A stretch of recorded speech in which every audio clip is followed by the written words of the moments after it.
So this past week, we've got some pretty big Sean O'Malley news. I don't know whether if you're a fan, a hater, you really just don't care. We're going to be talking about what actually happened to his leg and when his next fight's going to be. All those questions are going to be answered in this video. So without further ado, let's get into it. This past week, Sean O'Malley basically talked about on his podcast what happened to his leg exactly. A lot of us have been wondering pretty much ever since the fight happened. There's a lot of different speculation, especially initially. Some people were saying, maybe he broke his foot like he did last time. Some people even thought maybe he could have tweaked his knee, did something there. And some people just speculated that it was just the calf kick and that was it, and he just got beat fair and square.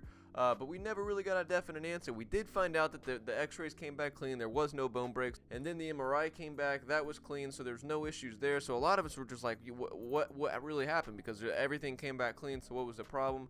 A lot of people just speculated it was the calf kick. He basically goes into detail and answer this question in this podcast. Yeah, for sure. I was thinking too about my last fight. I'm like, dude, I didn't even get to show any strengths, but I also didn't show any weaknesses besides my ankle.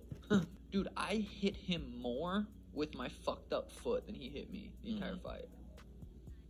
His toe, his fucking toe. He said he was a calf kick. So, dude, calf kicks, you kick someone in the calf with your shin. His toe hit me in this fucking little nerve right there. His toe. And he jumped up like he fucking...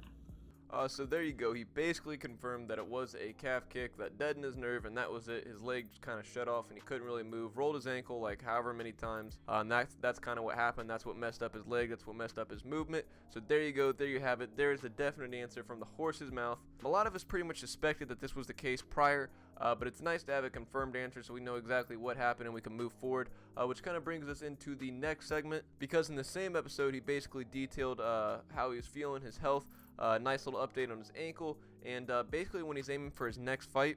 Dude, my ankle's it's sore today. I've been training on it pretty fucking hard. It's pretty sore today.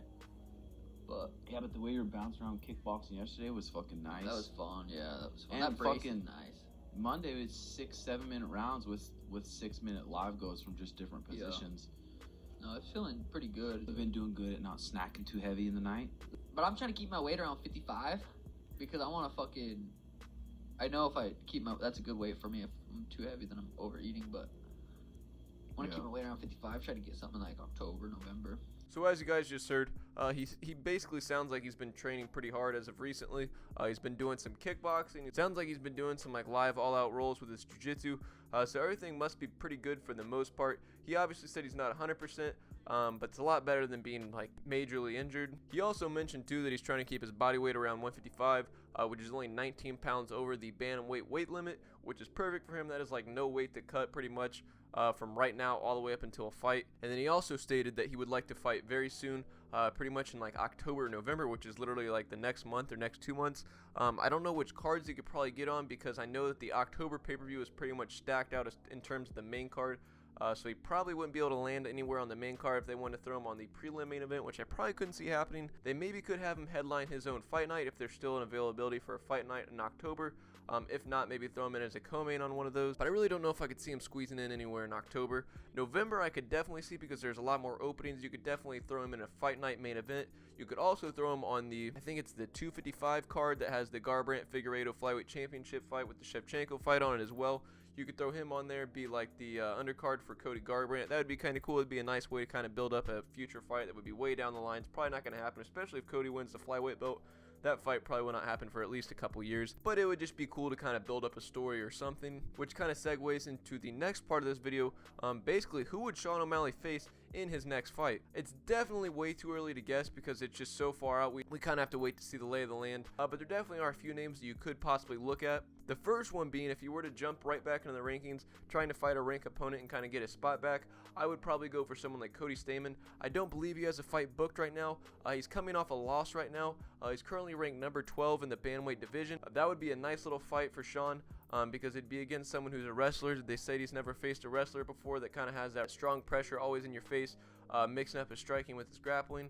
He's a very tough opponent as well. Brian Kelleher would be another name. I know he has a fight coming up here very soon. He was scheduled against Ricky Simone, but Ricky Simone had to pull out because one of his teammates or his coaches had COVID, so that fight got pulled. But I believe that Brian Kelleher has another opponent, so maybe if he wins this fight and wants to keep things rolling, maybe him and Sean could link up in like November or something. If not, maybe Sean or Ricky Simone, someone who's a tough fighter that's not ranked, but just a nice little warm-up to get you kind of back into that win column. Or even maybe slightly more of a high-profile fight, also against another unranked person, but another bigger name. Would be someone like Nathaniel Wood. He's a Cage Warriors former champion. He has a record of 17-4. He's a very tough opponent with some very good jiu-jitsu, very slick submissions. Both Stamann and Wood would both be a tough challenge because they both have very well-rounded skill sets, both very solid grappling, and both kind of pretty decent names. Stamann obviously being ranked if he's trying to jump right back into the rankings right away. And Nathaniel Wood, just someone that's not in the rankings if he wants to kind of get a good fight, warm himself back up, and get himself back on the right track. Pretty much way too early to guess who his next opponents be and kind of call these shots. I think it's interesting though to look at some of these fights and potential matchups because there are some pretty sweet matchups out there. The bantamweight division is probably as deep as it's been in a while. But I hope you guys did enjoy this video though.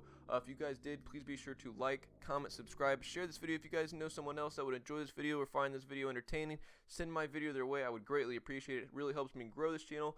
I'm really trying to make something out of it, so I would greatly appreciate it. If you guys have any video suggestions, anything you guys would like to see on this channel, let me know in the comment section below. And until next time, I will catch you guys later.